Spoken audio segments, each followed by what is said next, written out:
Hi hello ನಮಸ್ಕಾರ. ಇವತ್ತು ಒಂದೊಳ್ಳೆ ಚಿಕನ್ ಸುಕ್ಕ ರೆಸಿಪಿ ಹೇಳ್ಕೊಡ್ತೀನಿ ಬನ್ನಿ. ನಾನು ನಿಮ್ಮ ಶ್ರುತಿ ಯೋಗೇಶ್ 1733.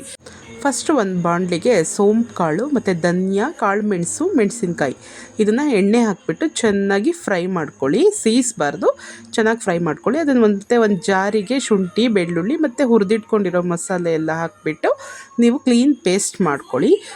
ಕ್ಲೀನ್ ಪೇಸ್ಟ್ ಆಗಬೇಕದು. ಚೆನ್ನಾಗಿ ಗ್ರೈಂಡ್ ಮಾಡ್ಕೊಂಡ ನಂತರ ಬಾಣಲಿಗೆ ಎಣ್ಣೆ ಹಾಕ್ಬಿಟ್ಟು ಅದಕ್ಕೆ ನಾವು ಹಸಿಮೆಣಸಿನ್ಕಾಯಿ ಆಮೇಲೆ ಈರುಳ್ಳಿ ಎಲ್ಲದನ್ನು ಹಾಕಿ ಚೆನ್ನಾಗಿ ಫ್ರೈ ಮಾಡ್ಕೋಬೇಕು.